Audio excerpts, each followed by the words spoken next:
मोदी जी का फोटो सब दूर छोपने से ये मेरी अचीवमेंट नहीं ना। मोदी जी का ब्रांडिंग ये देश का गोल नहीं है। इस देश का गोल है विकास, इस देश का गोल है महंगाई कम करना, बेरोजगारी में रोजगार दिलवाना। ये G20 से कहां हो रहा है? अमेरिका के साथ हमारे बहुत अच्छे संबंध है, अमेरिका के पिट्टू बने हुए हैं हम।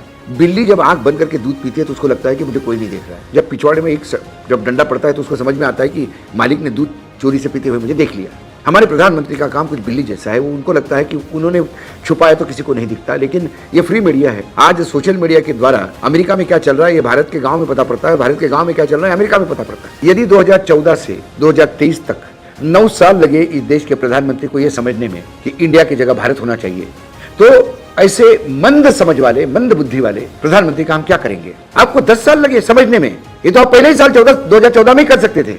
लेकिन तब 2014 में विपक्ष यूपीए कहलाता था, इंडिया नहीं था। क्योंकि आपको क्रिटिसाइज करने वाला ही आपको बताएगा कि आप गलत कहां कर रहे हैं, और आपके चरण धोने वाले तो आपको हमेशा बोलेंगे कि साहब आपसे तो बड़ा कोई है ही नहीं। और जो गलती आप कर रहे हो वो गलती आप लगातार रिपीट करोगे, और फिर जब आप बुरी तरह से समाप्त हो जाओगे, आप बुरी तरह से हार जाओगे, तो यही लोग जो कल तक आपको कह रहे थे कि भाई साहब आपसे बड़ा कोई नहीं है, यही कहेंगे कि आपसे बड़ा मूर्ख हमने नहीं देखा।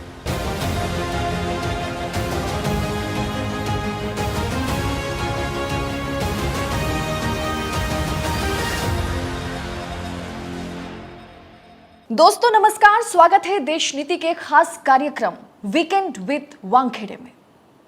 देश की राजनीति 2024 चुनाव से पहले पूरी तरह से बदलती हुई नजर आ रही है। मोदी मैजिक खत्म होता हुआ नजर आ रहा है, विपक्ष इंडिया गठबंधन मजबूत होता हुआ नजर आ रहा है। कहा जा रहा है कि G20 तो बस बहाना है, मोदी ब्रांडिंग चल रही है, ऐसा आरोप लगाया जा रहा है। तो वहीं हमने देखा कि किस तरह से बाईपोल इलेक्शन में, खासकर यूपी में, भारतीय जनता पार्टी को मुंह की खानी पड़ गई। इसके अलावा एक देश एक चुनाव पर मोदी जी घिरे हुए हैं। सवाल जो है वो कहीं ना कहीं पर जो है कि विपक्ष को जिस तरह से ईडी और सीबीआई के शिकंजे में रखा जा रहा है वो भी एक बड़ा सवाल बन चुका है। 7 महीने में 2024 चुनाव है। लोकसभा चुनाव से पहले ये जो कुछ महीने बचा हुआ है, इसी में देश की राजनीतिक दिशा और दशा तय हो जाएगी। 2024 में देश किसे चुनेगा ये भी तय हो जाएगा। और इस पर विस्तार से चर्चा करने के लिए और किन किन मुद्दों पर यह हो सकता है, इस पर विस्तार से चर्चा करने के लिए हमारे साथ फिर एक बार मौजूद हैं अशोक वानखेड़े जी, वरिष्ठ पत्रकार। बहुत बहुत स्वागत है सर का हमारे साथ जुड़ने के लिए। पहला सवाल ये रहेगा कि देश में G20 समिट है, हम वासुदेव कुटुंबकम की बात करते हैं, हमारा देश भी उसी राह पर है। लेकिन देश की सच्चाई को, गरीबी को मिटा करके नहीं, छिपा करके, झुग्गियों पर सफेद चद्दरों को ओढ़ करके जिस तरह से G20 समिट में देश को रिप्रेजेंट किया जा रहा है, और सबसे बड़ी बात कि विदेशी मीडिया बहुत तादाद पर जो है भारत में पहुंच चुका है। और अब हमारे मीडिया को, देश की मीडिया को तो कंट्रोल कर सकते हैं, विदेशी मीडिया को नहीं कर सकते। विदेशी मीडिया में खबर छपी है कि ये एक तरह से मोदी जी की ब्रांडिंग हो रही है। बड़े बड़े पोस्टर्स लगे हैं, यहाँ तक कि जो लोगो है हमारा G20 का, उससे भी बड़ा पोस्टर मोदी जी का है। तो क्या G20 के नाम पर मोदी जी की ब्रांडिंग हो रही है? और दूसरा सवाल एक ही साथ रहेगा, क्या हमारे देश की जो गरीबी है उसको छिपा करके, मिटा करके नहीं, छिपा करके हमारे देश को रिप्रेजेंट किया जा रहा है? देखिए, G20 समिट को जिस हिसाब से बढ़ा चढ़ा के अपने देश में पेश किया जा रहा है, और गोदी मीडिया चैनल्स वगैरह सब ऐसे बता रहे हैं कि भूतो न भविष्यति, पहली बार ऐसा हुआ है। हमारे यहाँ नैम समिट हुआ था जिसमें 100 से ज़्यादा देशों के हेड आए थे। G20 में तो कुछ भी नहीं है। लेकिन इसके बाद भी ऐसी दिल्ली बंद नहीं थी। इंदिरा गांधी ने तब कोई ब्रांडिंग नहीं किया था। G20 बहाना है, निशाना भारत का मतदाता है। मोदी जी पूरे भारत में ये बताना चाहते हैं कि G20 माने विश्व ने मुझे अध्यक्ष बनवाया है। मानो जैसे कि विश्व में कोई यूनाइटेड नेशंस के अध्यक्ष बन गए हैं, या अमेरिका के अध्यक्ष बन गए हैं, या पूरे विश्व की जो धुरा है राजनीति की वो घुमा रहे हैं। G20 ये उन 20 देशों का एसोसिएशन है जो बाय टर्न अध्यक्षता आती है। वो कोई बड़ा छोटा राज्य नहीं है। हमारे पहले इंडोनेशिया के पास थी, तो इंडोनेशिया भारत से बड़ा थोड़ी था। और हमारे बाद ब्राज़ील को है, तो क्या ब्राज़ील इसका मतलब G20 में अमेरिका से भी बड़ा हो गया क्या अध्यक्षता ली? तो सवाल ये नहीं है कि सवाल मोदी जी के पास परोसने के लिए कुछ नहीं है। तो G20 मोदी जी के लिए एक मात्र इवेंट है। वैसा देखा जाए तो G20 की जो परिणति होगी, जो प्रस्ताव होंगे, क्या सर्वसम्मति से पारित होंगे?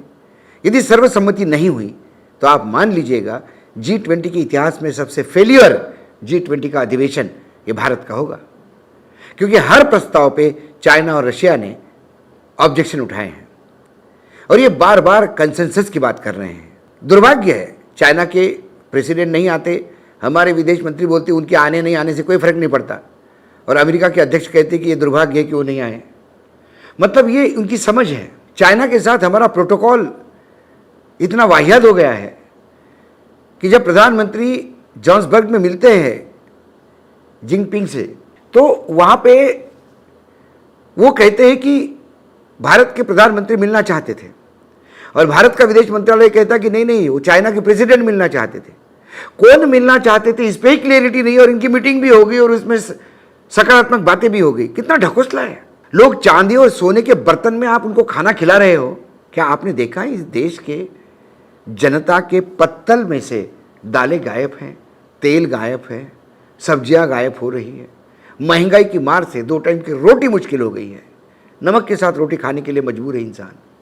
क्या आम आदमी ये देखता नहीं है? ये किस लिए प्रदर्शन कर रहे हो?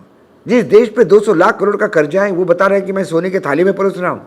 और ये जो छुपाने वाली बात है कि कभी झोपड़पट्टी पे आपने वो तो अहमदाबाद में भी यही करते थे। कोई भी विदेशी आया तो उसको तुरंत सब दूर चदरें लगा दी और चदरों के बीच में उनको लेके जा रहे हैं। बिल्ली जब आँख बंद करके दूध पीती है तो उसको लगता है कि मुझे कोई नहीं देख रहा है। जब पिछवाड़े में जब डंडा पड़ता है तो उसको समझ में आता है कि मालिक ने दूध चोरी से पीते हुए मुझे देख लिया। हमारे प्रधानमंत्री का काम कुछ बिल्ली जैसा है। वो उनको लगता है कि उन्होंने छुपाया तो किसी को नहीं दिखता, लेकिन ये फ्री मीडिया है। आज सोशल मीडिया के द्वारा अमेरिका में क्या चल रहा है ये भारत के गांव में पता पड़ता है, भारत के गांव में क्या चल रहा है अमेरिका में पता पड़ता है। इसलिए G20 से हम हासिल क्या कर रहे हैं? मेरा देश, मुझे ये सवाल है। आज करोड़ों रुपए, हजारों करोड़ रुपए G20 पे खर्चा हो रहे हैं, मैंने क्या पाया? मोदी जी का फोटो सब दूर छुपने से ये मेरी अचीवमेंट नहीं ना। मोदी जी का ब्रांडिंग ये देश का गोल नहीं है। इस देश का गोल है विकास। इस देश का गोल है महंगाई कम करना, बेरोजगारी में रोजगार दिलवाना। ये G20 से कहां हो रहा है? अमेरिका के साथ हमारे बहुत अच्छे संबंध, अमेरिका के पिट्टू बने हुए हैं हम। जो अमेरिका ने हश्र चाइना का, पाकिस्तान का किया, यदि अमेरिका को नहीं समझ पाए तो जिससे ज्यादा हमारे से मूर्ख कोई नहीं होगा। अफगानिस्तान में रशिया आता है, रशिया से लड़ने के लिए अमेरिका को पाकिस्तान की जरूरत थी तो पाकिस्तान को दे मदद, जो चाहिए दे दिया, पाकिस्तान को बर्बाद कर दिया। अफगानिस्तान से रशिया चला गया, इन्होंने पाकिस्तान से हाथ उठा लिया। पाकिस्तान आज चाइना के कर्ज के तले डूबा हुआ है। आज पाकिस्तान बैंकरप्ट हो गया है। आज उस चाइना से लड़ने के लिए उनको इंडिया चाहिए, इसलिए अपने को हजारों अरबों रुपए के शस्त्र देने को तैयार है। फ्री में दे रहे हैं क्या? और हमारी सरकार खरीद रही है। चाइना से लड़ना है। चाइना से क्यों लड़ना है? हमें अमेरिका के लिए लड़ना है। हम अमेरिका के पिट्टू हैं। और क्या वर्तमान स्थिति में बिना इन शस्त्रों से चाइना को हम नहीं रोक सकते? कहीं ना कहीं डिप्लोमेटिक फेलियर है। जो हमारा ट्रेडिशनल रशिया दोस्त था उससे हमने दूरी बनाई है। कल अमेरिका हमारी मदद को आएगा या रशिया मदद को आएगा ये देखना है हमें। लेकिन मोदी जी सुने तो सही ना, वो तो सिर्फ अपने मन की बात करते हैं। इसलिए अपने विदेश नीति के 12 बज चुके हैं। खुद को विश्व गुरु अपने ही नारे लगवा लगवा के कहलाना, इससे ज़्यादा भोंडापन और छिचोरापन राजनीति में मैंने नहीं देखा। इस देश में बहुत स्टालवर्ड जवाहरलाल नेहरू से लेके इंदिरा गांधी से लेके अटल बिहारी वाजपेयी जैसे प्रधानमंत्री हुए हैं। हर एक ने अपने देश का ब्रांडिंग किया, खुद का ब्रांडिंग कुछ नहीं किया। आज विदेशी मीडिया में रिपोर्ट छप रही है कि पूरा दिल्ली में मोदी के फोटो लगे हैं। क्या दिखाना चाहते हो? वो विदेश के जो मेहमान आए उनको बताना चाहते कि मोदी कौन है। वो मोदी जी को नहीं जानते क्या?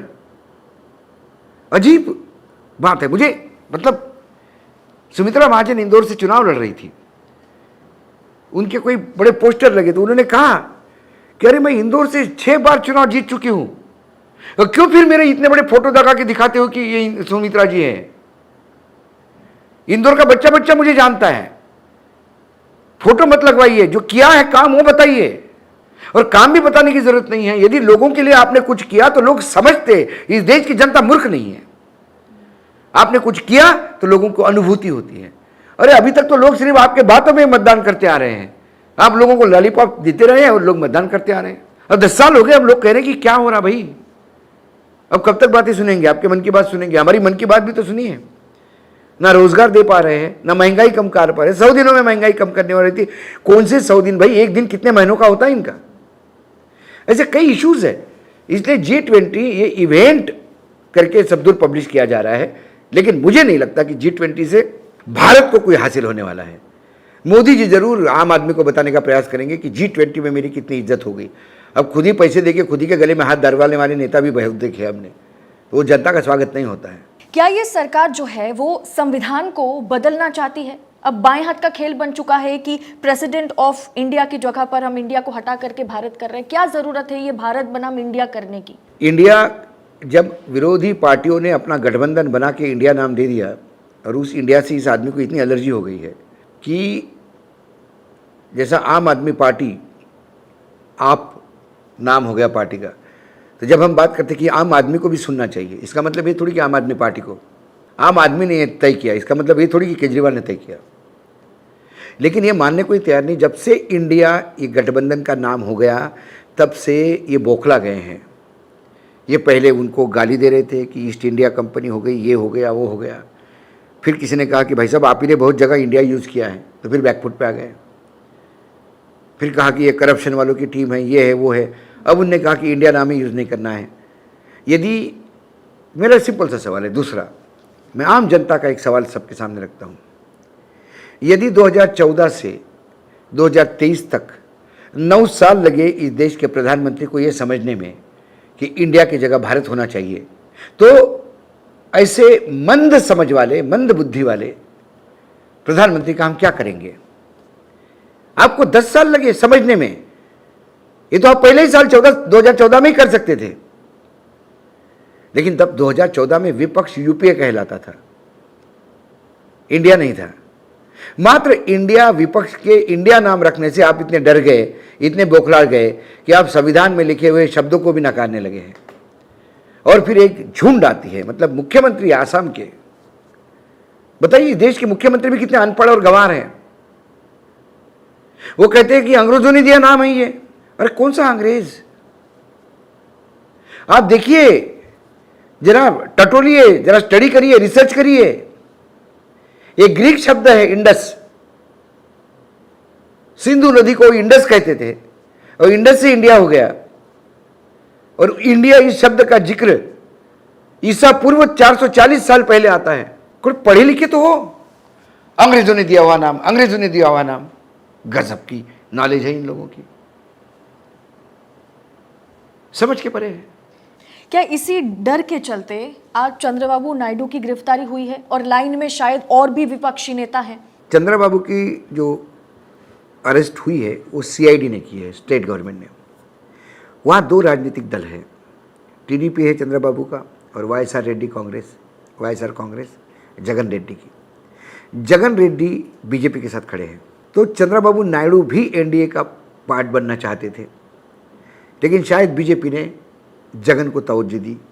जगन के पास पैसा भी आता है और जगन दब के भी काम कर रहा है, क्योंकि इंडिया वो ईडी का बहुत सारा काम, नोटिस पड़े हुए, उसके पास केसेस पड़े हुए हैं। इसके पहले एनडीए का जो एक्सपीरियंस रहा चंद्रबाबू के साथ ठीक नहीं रहा। चंद्रबाबू बड़े टाइट बार्गेनर हैं, इसलिए एनडीए ने उनको तवज्जो नहीं दी। तो चंद्रबाबू धीरे धीरे इंडिया की तरफ बढ़ना शुरू हो गए थे।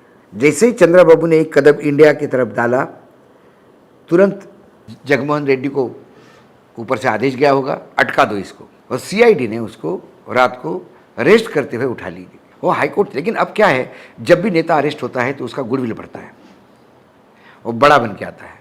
अब लोगों को ये समझ में आ गया कि जिनको भ्रष्टाचार के नाम से आप अरेस्ट कर रहे हो वो भ्रष्टाचारी नहीं है, वो आपको तकलीफ दे रहे हैं, आपके लिए तकलीफ साबित हो रहे हैं, इसलिए आप उनको अरेस्ट कर रहे हो। भ्रष्टाचारियों को तो आप गले लगा रहे हो। भ्रष्टाचार का सबसे बड़ा मामले यदि किसी के खिलाफ होंगे तो जगन रेड्डी के खिलाफ है। क्यों नहीं एक्शन लेते आप? क्योंकि वो आपके साथ है। तो भ्रष्टाचारियों को गले लगाओ, भ्रष्टाचार के खिलाफ लड़ाई बताओ। ये जो बीजेपी ने शुरू किया है ये जनता समझ चुकी है। इसलिए चंद्रबाबू नायडू जब अरेस्ट हुए तो मान लीजिए आने वाले चुनाव में विधानसभा के चंद्रबाबू नायडू का सिक्का डंके की चोट बोलेगा। क्या अब देश में अभी नहीं, शायद काफी समय पहले से ही ऐसा हो गया है कि कोई भी सत्ता पक्ष के खिलाफ अगर मुंह खोलेगा, या तो सीबीआई या तो ईडी या फिर किसी भी केस में उन्हें अंदर किया जाएगा। मैं उदाहरण के तौर पर आईपीएस संजीव भट्ट के बारे में आपसे जानना चाहूँगी। कुछ समय पहले उनकी बीवी से, पत्नी से मेरी बात हुई, उन्होंने देश नीति पर एक्सक्लूसिव इंटरव्यू दिया। उन्होंने कहा कि गुजरात कोर्ट हमारा बात सुन ही नहीं रहा। कोई भी वकील हम हायर करते हैं वो हार्डली 3 महीने हमारे लिए लड़ते हैं और फिर उनको डराया जाता है, धमकाया जाता है, और वो सबको पता होता है वहाँ पर कि संजीव भट्ट निर्दोष हैं, लेकिन सब कहते हैं श्वेता जी कुछ कर नहीं सकते, ऊपर से दबाव बहुत है, जुडिशियरी सही से काम नहीं कर रहा है। सर्वोच्च न्यायालय के कई निर्णय यदि आपने देखे रिसेंटली पिछले 2 महीने में, उन्होंने गुजरात कोर्ट को कई जगह लताड़ा है, बुरी तरह से लताड़ा है। राहुल गांधी के केस में गुजरात की जुडिशरी कैसा काम करती है, इससे ज़्यादा बेहतरीन उदाहरण नहीं हो सकता। राहुल गांधी के खिलाफ डिफेमेशन केस लगता है, फिर वो जो जज है बैठा हुआ, उनको लगता है कि शायद ये जज साहब राहुल के फेवर में डिसीजन दे देंगे, मतलब ये जज साहब न्याय करेंगे, उन्हें अन्याय चाहिए। तुरंत पार्टी हाईकोर्ट जाती है, हाईकोर्ट से खुद के ही केस पे स्टे ले आती है, हियरिंग नहीं होगा। फिर लोअर कोर्ट का जज बदला जाता है, जैसे ही नया जज आता है तुरंत हाईकोर्ट से स्टे उठाया जाता है। ये खुद ही एप्लीकेशन लेके जाते हैं, हाईकोर्ट स्टे उठा देता है। वो जज 1 महीने में हियरिंग करके तुरंत राहुल गांधी को 2 साल की सजा देते हैं, तुरंत उनका प्रमोशन हो जाता है। उसके बाद हाईकोर्ट जाता है, हाईकोर्ट सजा बरकरार रखता नहीं, हाईकोर्ट राहुल गांधी को और बताता है कि तुम्हारे खिलाफ तो बहुत सारे जगह पे केसेस है भाई। ये हाईकोर्ट पहली बार अपने प्रीव्यू से बाहर जाके कमेंट करता है। मामला सर्वोच्च न्यायालय जाता है और सर्वोच्च न्यायालय लताड़ता है सबको, और जिस लोअर कोर्ट के जज का प्रमोशन हुआ उस पर स्टे देता है। ये जुडिशरी गुजरात में क्या हो रही है ये सब बताता है। बार बार लोग कहते थे 2014 में कि गुजरात का मॉडल, विकास का मॉडल देश पे लागू होगा। ओरिजिनली गुजरात का मॉडल जो लागू हुआ यही वो है जो आप बात कर रही है। बोलने वाला की आवाज बंद कर दो, केसेस डाल दो, धमकाओ, डराओ, नहीं डरा तो हिरेन पांड्या हो जाता है, भट्ट हो जाता है, और ये पाक साफ उजले माथे से आते हैं। राहुल गांधी ने हिंडनबर्ग पे आवाज़ उठाई, व्यवस्था कर दी उन्होंने संसद के बाहर। तो कुल मिला के ये लोग सुनने के आदी नहीं हैं, ये तानाशाही प्रवृत्ति है। माई वे और हाईवे जो मैं कहता हूँ वो सही। और दुर्भाग्य से भारतीय जनता पार्टी जहाँ कलेक्टिव लीडरशिप हुआ करती थी, हमने वो अटल जी, अडवाणी जी का एरा देखा, हमने खुशबू ठाकरे की अध्यक्षता में पहली बार सरकार बनती हुई देखी, हमने विरोध के सुर उठते हुए देखे। पार्लियामेंट्री बोर्ड में जब तक लंबा डिस्कशन नहीं होता सीटें फाइनल नहीं होती थी।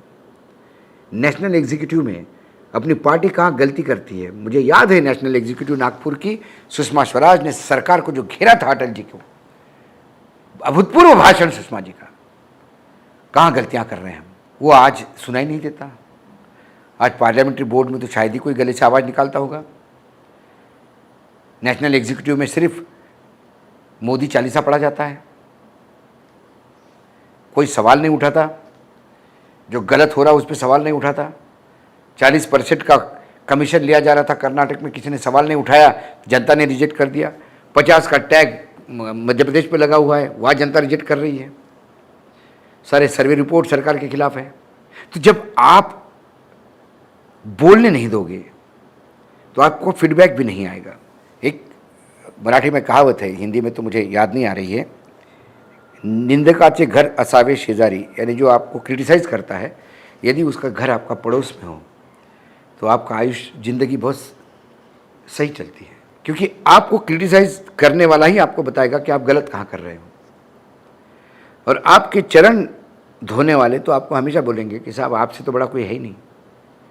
और जो गलती आप कर रहे हो वो गलती आप लगातार रिपीट करोगे, और फिर जब आप बुरी तरह से समाप्त हो जाओगे या आप बुरी तरह से हार जाओगे, तो यही लोग जो कल तक आपको कह रहे थे कि भाई साहब आपसे बड़ा कोई नहीं है, यही कहेंगे कि आपसे बड़ा मूर्ख हमने नहीं देखा। बहुत बहुत शुक्रिया सर हमारे साथ जुड़ने के लिए। देश नीति के इस एपिसोड में वीकेंड विद वानखेड़े में बस इतना ही। आपसे फिर होगी मुलाकात अगले हफ्ते।